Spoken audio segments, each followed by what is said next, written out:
உங்களிலிருந்தே ஒருவரை தேர்ந்தெடுத்து அல்லாஹ் நபியாக அனுப்புகிறான். அந்த நபி என்ன செய்கிறார்? அல்லாஹ்விடத்தில் இருந்து இறங்கிய வஹியை எட்டி வைக்கிறார். அந்த ஆயத்துக்களை அவர்களுக்கு ஓதி காண்பிக்கிறார். அதன் பின் சக்கீஹிம், முரண்டு பிடித்த உலக இருளில் வீழ்ந்த மிருக இச்சையிலே வாழ்ந்த அந்த மனிதர்களை மனிதர்களாக மாற்ற சக்கீஹிம், அவருடைய இதயங்களை பரிசுத்தம் செய்தார். நபியின் அந்தஸ்து என்ன என்றால், மனிதனை இருளிலிருந்து வெளிச்சத்திற்கு கொண்டு வருவதற்காக வந்தவர்கள் அவர்கள். தீயதை மட்டும் அவர்கள் செய்து கொண்டிருந்தவர்களை நல்ல நோக்கத்திற்காக அவர்கள் உலகத்திற்கு வாழ வைக்கக்கூடிய வழிமுறைகளை அறிவித்தவர்கள். கொள்ளை அடித்தவர்களை கொள்ளை கொடுப்பவர்களாக மாற்றினார்கள். கொள்ளை அடித்து அவர்கள் சந்தோஷப்பட்டார்கள். ஆனால் இப்பொழுது தங்களுடைய பொருளை இஸ்லாத்துக்காக அளிப்பதில் அவர்கள் சந்தோஷப்படுகிறார்கள். பிறர் மனைவி அபகரிப்பதிலே இன்பமுற்றார். ஆனால் ஹிஜ்ரத் செய்து மதீனா சென்ற பிறகு அவருடைய நிலை என்ன?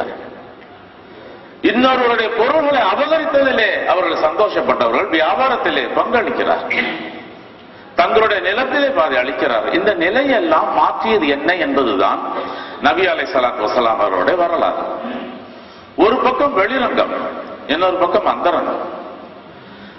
எல்லாவற்றிற்கும் முதன்மையாக உலக ஒளியாக படைக்கப்பட்ட நபி அலைஹிஸ்ஸலாத்து வஸலாம் அந்த இறுதியை முடிப்பதற்காக ஒரு கட்டடம் கட்டப்பட்டது.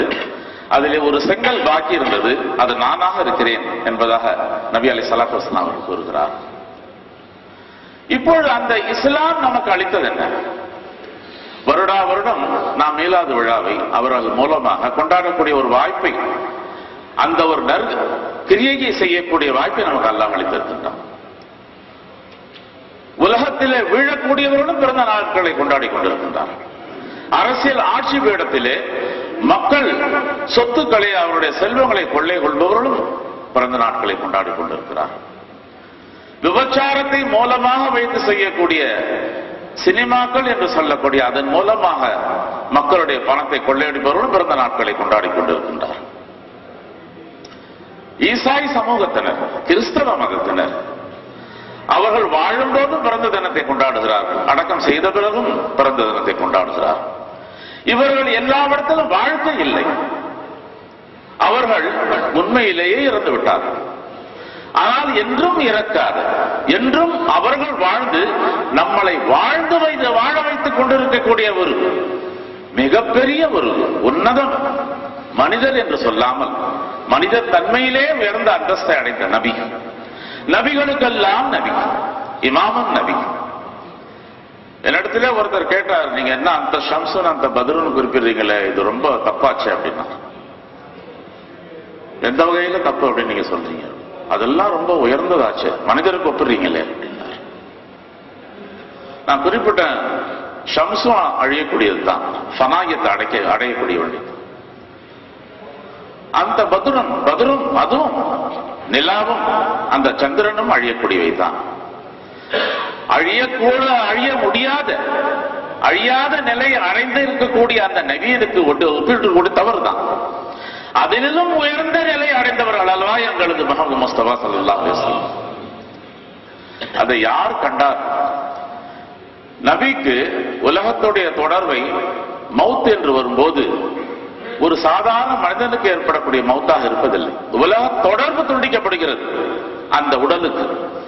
ஆனால் ரூஹின் அந்தஸ்து இன்னும் உயர்த்தப்பட்டு மதீனத்து நபி, மதீனா முனவ்வரா, அங்கு இருக்கும் மஸ்ஜித் நபி, தர்பாரே நபி என்று சொல்ல அந்த இடத்திலே இன்றும் ஆட்சி செய்து கொண்டிருக்கிறார்கள். அவர்கள் மூலமாகத்தான் யாரையும் நியமிக்கப்படுகிறது, யாரையும் வீழ்த்தப்படுகிறது, யாரையும் இறக்கப்படுகிறது. இதை யார் காணுகிறார்கள்? இப்பொழுது இங்கு வருவதற்கு முன்பதாக இன்று காலை தான் இலங்கையில் இருந்து வந்தேன். அங்கு ரேடியோ சுழன் மிகவும் பிரபலம் பெற்றது. ஒவ்வொரு தடவையும் செல்லும் போது ரேடியோ சுழனில் ஒரு நிகழ்ச்சியை செய்ய சொல்லி எனக்கு அனுமதி அளிப்பார். இந்த தடவை இதயத்தின் மகிமை என்ற தலைப்பிலே பேச சொன்னார். இதயம் என்பது மிருகத்துக்கும் உள்ளது, இதயம் என்பது மனிதர்களுக்கும் உள்ளது, இதயம் என்பது நபிகளுக்கும் உள்ளது. இந்த இதயம் என்பது நான் சொல்லக்கூடியது சதை துண்டல்ல.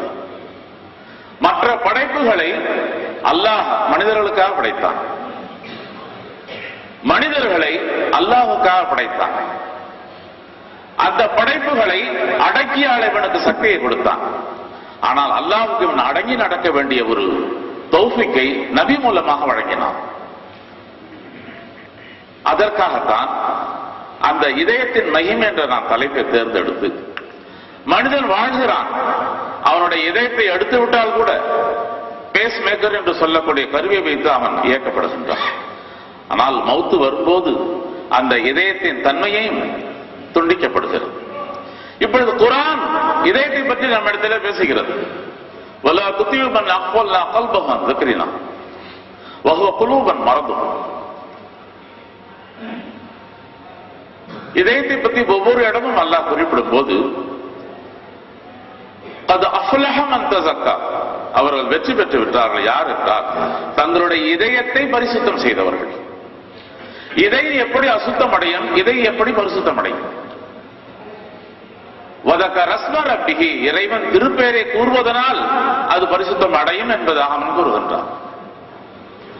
நாம் பல வகையிலே இதற்கு மருந்துகளையும் பல வகையான இதிலே உணவுகளையும் அளித்து இரத்த ஓட்டங்களையும் செலுத்தி இது வாழ்கிறது நாம் நினைக்கின்றோம். நான் அல்லாஹ் கூறுகின்றான், இல்லை இது அல்லாஹ்வுடைய நினைவிலே வாழ்கிறது என்று கூறுகின்றான். அதைத்தான் ஆயிஷா சித்திகா ரலியல்லாஹு தஆலா அன்ஹா குறிப்பிடுகின்றார்கள்.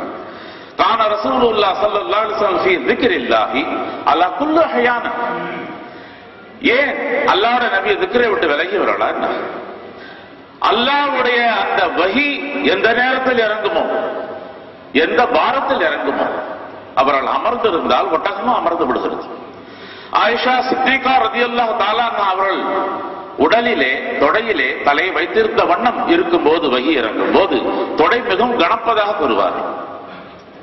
அந்த பாரம் எந்த நேரம் இறை ஒளியிலே இலங்கி இருக்கக்கூடிய அந்த உடல் வெளியிலே பார்க்கும் போது சாதாரண உடலை மனிதர்கள் பார்க்கலாம்.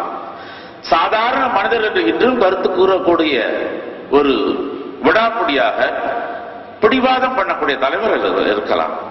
ஆனால் அவருடைய அசல் தன்மை என்ன என்பதுதான் நமக்கு இன்றைக்கு எடுத்துக்கொண்ட சப்ஜெக்ட். முஹம்மது ரசூலுல்லாஹ் ஸல்லல்லாஹு அலைஹி வஸல்லம் அல்லாஹ் குறிப்பிடுகின்றான், வல்லதீன மஅ ஷித்தால் குஃபார் ரஹமா பைனஹும். அவர்களே அமர்ந்திருக்கும் போது, அவர்களுடைய தொடர்பிலே இவர்களை இணைக்கும் போது அவர்களுக்கு என்ன ஏற்படுகிறது? குஃபார்களை பார்த்தால், முஷ்ரிக்குகளை கண்டால் வெட்டி சாய்க்க வேண்டும் என்ற எண்ணம் ஏற்படுகிறது. ஆனால் ஒருவருக்கொருவர் அன்பு செலுத்தக்கூடியவர்களாக, நேசிக்கக்கூடியவர்களாக, ஒருவரை ஒருவர் இணை புரியாதவர்களாக இந்த நிலையிலே வாழக்கூடிய வாழ்க்கை அளித்தது யார்? சொந்தம் என்பது முன்னும் இருந்தது, சொந்தம் என்பது இப்பொழுதும் இருந்தது. செல்வம் என்பது முன்னும் இருந்தது, செல்வம் என்பது இப்பொழுதும் இருக்கிறது. ஆனால் இந்த இதய தொடர்புகளை அல்லாஹ் எப்படி இணைத்து வைத்தான்? இதயத்தில் அல்லவா விலகி இருந்தார்கள். இன்று நாம் அன்று இருந்த ஒரு அமைப்பு இன்று 100 அமைப்புகளாக ஆகிவிட்டது. ஒருவருக்கொருவர் பிரிவினையை நாம் சந்திக்கின்றோம், ஒருவருக்கொருவர் வேறுபாடுகளை கூறிக்கொண்டோம்.